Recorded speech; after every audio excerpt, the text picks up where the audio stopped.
Porsha Williams marked her return to The Real Housewives of Atlanta with some tears in the March 9 season 16 premiere of the Bravo hit, which saw Williams return to the franchise after a 2-season absence alongside a rebooted cast.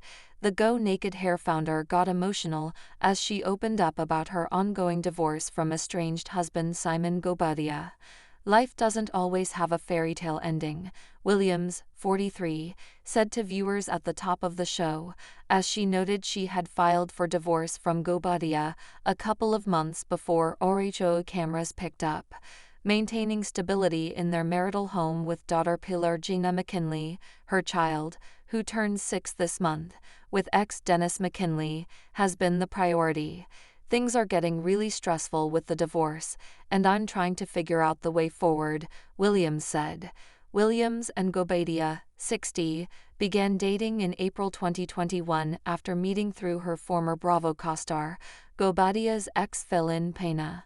The pair announced their engagement just 1 month later and said, "I do," in November 2022, with 2 back-to-back weddings, one in Nigeria and the other in Atlanta.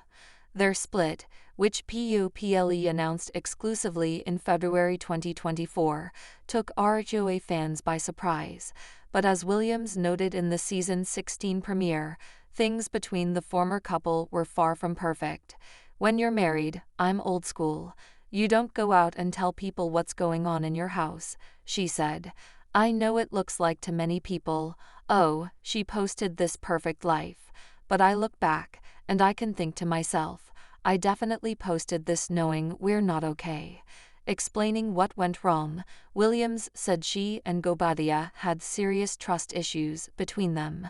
"He just wasn't the man I thought I was marrying," she explained, as editors played video footage of Williams from a future moment this season asking, "Who the f did I marry?"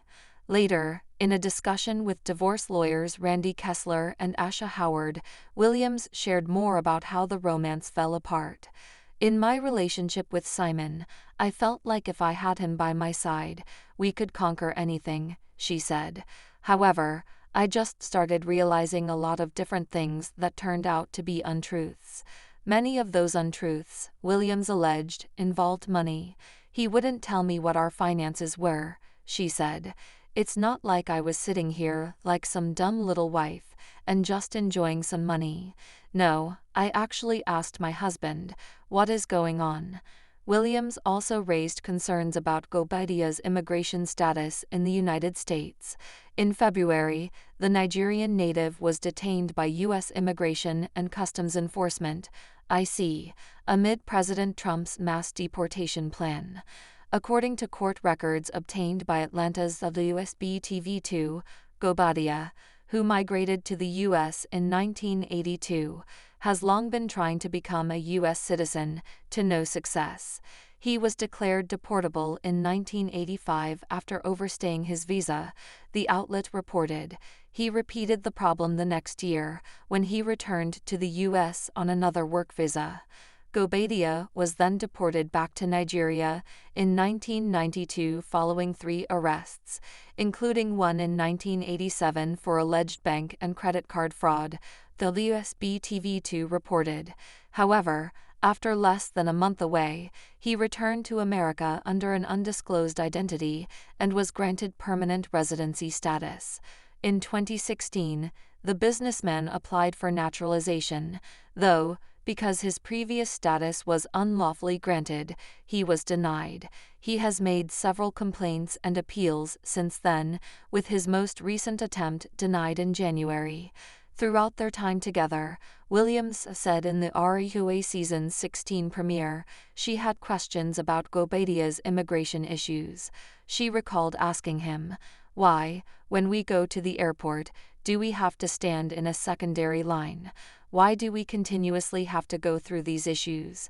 Just so happens, all of this information that I had asked him about, and he had lied about, came out, about him not having a real green card, and him trying to get citizenship, she said, pointing to reports about Guobadia that were circulating in the press during their marriage. "For me in my relationship, I used to pride myself on us having great communication. When communication started to lack, it felt intentional. Filing for divorce, Williams said, was a choice she made in an effort to protect assets, like their marital home, in which they have 50-50 its interests. My back was so against the wall. The only way for you to really protect yourself at the end of the day, if you have a prenup, is to enforce it. And you only enforce it by doing a divorce, she said. I'm not going to let a foreclosure notice come to my house, and I can't pay it. So I wanted to make sure if it happens, I have the money to do what we needed to do.